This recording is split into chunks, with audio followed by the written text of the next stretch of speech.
Assalamualaikum warahmatullahi wabarakatuh. Kami dari kelompok 6, Teori Sastra Offering B, Prodi Pendidikan Bahasa Sastra Indonesia dan Daerah, akan mempresentasikan hasil kerja kelompok kami yang berjudul Ciri Karya Sastra yang Baik dan Hubungan Sastrawan dengan Karya Sastra.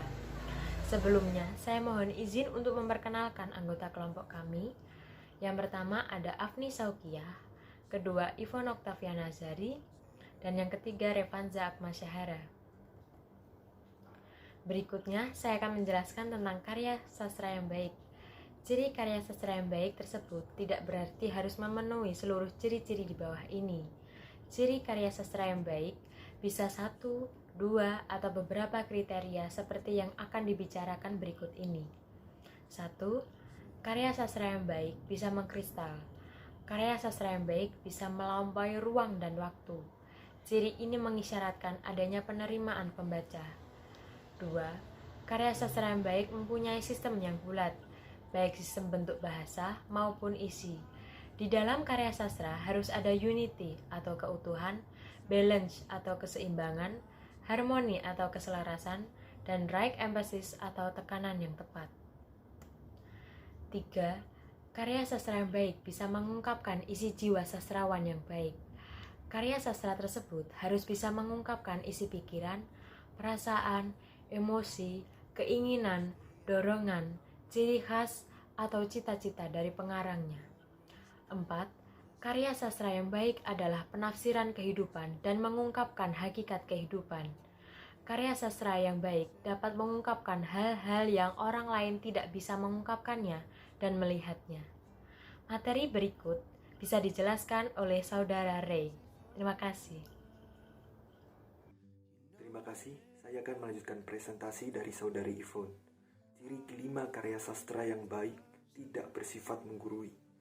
Di dalam karya sastra memang bisa ditemui adanya ajaran moral, filsafat, tingkah laku. Karena memang karya sastra merupakan latihan intelektual dan moral. Meskipun demikian, bukan berarti karya sastra harus seperti buku filsafat atau buku sopan santun pergaulan. Hal ini sesuai dengan sifat sastra yang tidak hanya mengandung satu kemungkinan, akan tetapi banyak kemungkinan tafsir. Banyak sastrawan yang mengambil bentuk spiritual agama. Meskipun demikian, apa yang mereka kemukakan tidak bersifat menggurui. Contoh sastrawan tersebut adalah Sutarji Kazum Bahri, Taufik Ismail, M.H. Ainun Najib atau sering kita dengar sebagai Cak Nun, dan masih banyak lagi.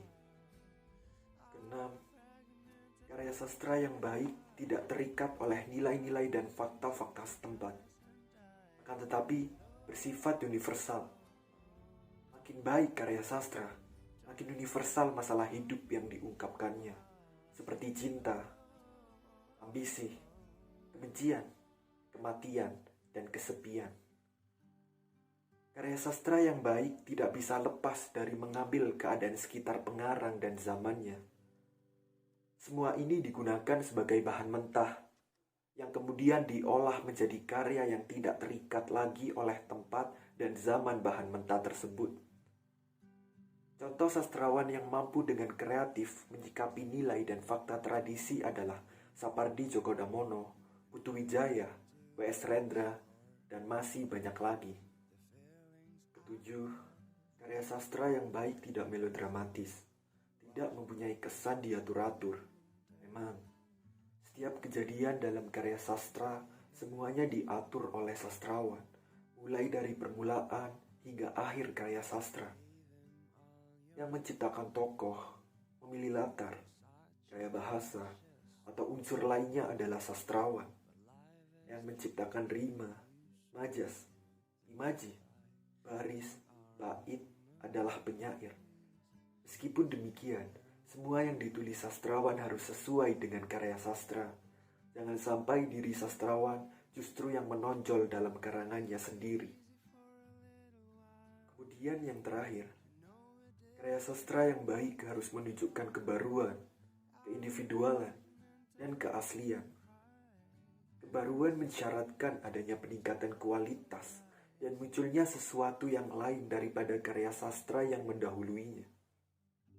Sastrawan pujangga baru diakui keberadaannya karena tema yang disajikan dianggap baru dibandingkan sastrawan balai pustaka. Keindividualan merujuk pada kekhasan bentuk dan isi karya sastra setiap sastrawan. Kita akan bisa membedakan gaya bahasa setiap penyair. Keaslian merujuk pada keaslian gagasan, keaslian bentuk, dan keaslian mengolah dan menyampaikan isi. Karya sastra asli tidak menjiplak karya sastra yang lain. Ada beberapa sastrawan yang mempunyai keistimewaan dalam hal kebaruan, keindividualan, dan keaslian. Di bidang puisi, ada misalnya seperti Chairil Anwar, Taufik Ismail, dan masih banyak lagi. Di bidang prosa, ada seperti Budi Dharma, Putu Wijaya, dan masih banyak lagi. Sekian presentasi dari saya. Presentasi selanjutnya akan dilanjutkan oleh Saudari Afni.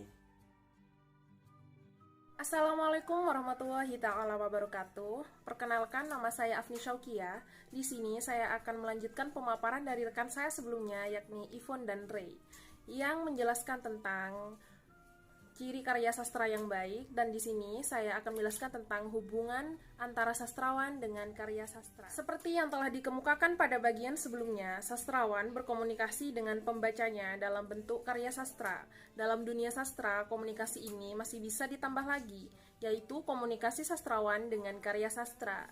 Sastrawan dengan karya sastra dalam bentuk komunikasi dibagi menjadi dua, yakni komunikasi sastrawan dengan karya sastranya sendiri, dan kedua adalah komunikasi sastrawan dengan karya sastra orang lain.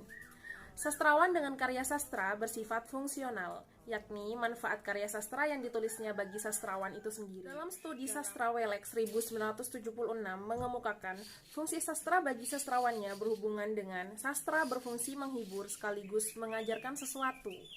Dan yang paling elementer, dengan berkarya, sastrawan dapat mempermainkan bunyi, kata, atau kalimat. Secara ekstrim, sastrawan yang digunakan oleh sastra sebagai sarana untuk mengungkapkan keindahan dan hiburan adalah karya sastra yang dibuat berguna bagi pembaca ataukah tidak. Apakah karya itu mudah dicerna oleh pembaca ataukah sulit? Dengan kata lain, seni hanya diabadikan untuk seni.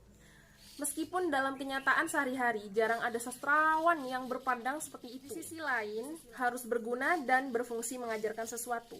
Yang pertama adalah sastrawan bisa menggunakan karya sastranya untuk berbagai keperluan. Praktis seperti halnya mencari uang, memperluas pergaulan untuk dikenal, diakui keberadaannya sebagai sastrawan untuk mempersembahkan kepada sesuatu pada orang atau Tuhan. Dan yang kedua adalah sastrawan bisa menggunakan karya sastranya sebagai alat untuk perenungan. Dan yang ketiga adalah sastra digunakan sastrawan untuk menyampaikan ide-ide, gagasan, nilai-nilai yang diyakini oleh sastrawan. Yang keempat, sastrawan bisa menggunakan sastra untuk propaganda dalam arti yang sempit. Sastrawan dalam menciptakan karya sastra tidak hanya memperhatikan segi keindahan, bentuk, atau kepuasan pribadi saja, tetapi juga harus mampu dan mau menyampaikan sesuatu yang bermakna dalam karya sastranya. Welek 1976 menyatakan bahwa sastra yang bertanggung jawab tidak bermaksud mengacaukan pikiran, emosi, serta kesungguhan dengan pengalaman dan perenungan. Dari uraian di atas dapat diketahui bahwa karya sastra tidak hanya menampung keindahan yang bisa meliputi fungsi ekspresif atau personal dan imajinatif bagi sastrawan. Karya sastra juga menampung atau fungsional atau berguna yang meliputi fungsi interpersonal, direktif, referensial, instrumental, dan informatif. Komunikasi sastrawan dengan karya sastra orang lain hampir sama halnya. Pemahaman pesan oleh pembaca atau pendengar dalam komunikasi biasa. Komunikasi sastrawan dengan karya sastra orang lain bisa merupakan hubungan pemanfaatan dan penolakan. Banyak sastrawan yang menulis karya sastra karena sebelumnya membaca karya sastra orang lain, entah karena kagum, senang, tidak puas, atau karena dorongan lainnya. Jika teman-teman ingin melihat bagan komunikasi biasa dengan komunikasi sastrawan dengan karya orang lain, bisa dibuka buku teori sastra halaman 79. Setelah membaca karya sastranya sendiri, sastrawan sering menggunakan untuk ide menulis karya sastra lainnya. Putu Wijaya sering menulis novel atau drama berdasarkan karyanya yang telah ditulis sebelumnya. Itu salah satu contohnya adalah Putu Wijaya. Sastrawan mungkin saja tidak suka atau menolak karya sastra orang lain. Meskipun demikian, sastrawan masih tetap mempergunakan apa yang telah ada sebelumnya sebagai pijakan atau menolaknya. Pada hubungan penolakan, sastrawan pada dasarnya tidak setuju pada karya sastra yang telah ada. Ketidaksetujuan ini bisa berwujud keinginan sastrawan untuk memperbarui logika sastra yang ada pada karya sastra sebelumnya. Baik, cukup itu saja presentasi dari kami bertiga. Apabila ada kesalahan materi dari awal sampai akhir, kami mohon maaf sebesar-besarnya karena al-insan, manusia tidak luput dari kesalahan. Cukup sekian dari kami bertiga. Wassalamualaikum warahmatullahi taala wabarakatuh. Terima kasih.